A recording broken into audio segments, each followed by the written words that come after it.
I can tell you this, there are people, some people still in the church who are embracing works harder than ever because this grace thing is scaring them to death.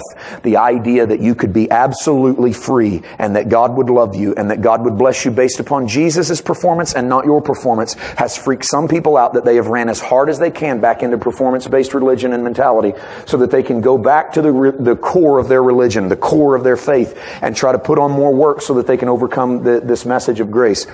Too late. You expected something more there, didn't you? Too late.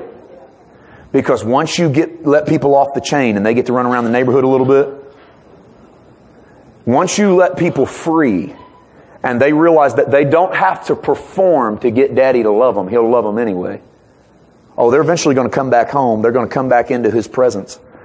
Let me just say it down to the core. Here's what I feel in my heart.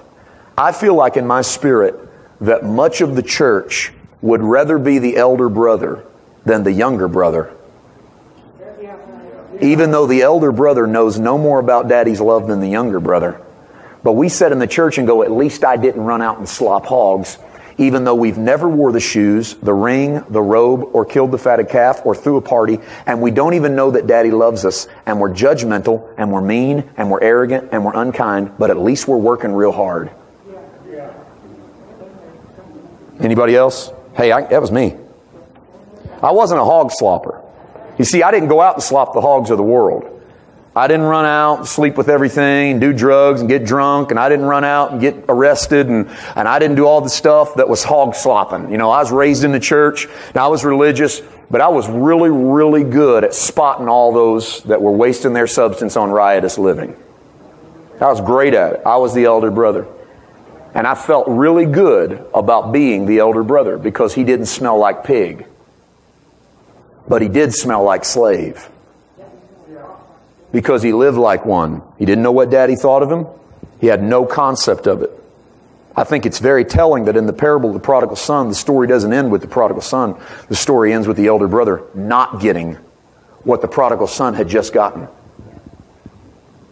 And I really believe, and I'm going off the rails here just a little bit, but I believe what's happening in most churches is that we're either eating from the evil side of the tree of the knowledge of good and evil, or we're eating from the good side of the tree of the knowledge of good and evil, but we're still eating from the wrong tree. Half the church is over here munching on the good, going, look at how good we're doing. Half of us over here munching on the bad, and the people eating the good are pointing out the people eating the bad, and no one's standing over here just resting in the tree of life, which is the tree we were supposed to eat off of, which is the tree Jesus died on. Which is the one Jesus in a new garden said, today you'll be with me in paradise. This tree's going to give you access back into the garden of God. You've not had access to this tree before because there's always been a sword there waiting to kill whoever came and approach. But I'm going to let that sword stab me so you can have your way back into the tree of life. Do you realize where you should be eating today? The tree of life. What you consume ought to bring life. If it doesn't bring life, change your diet.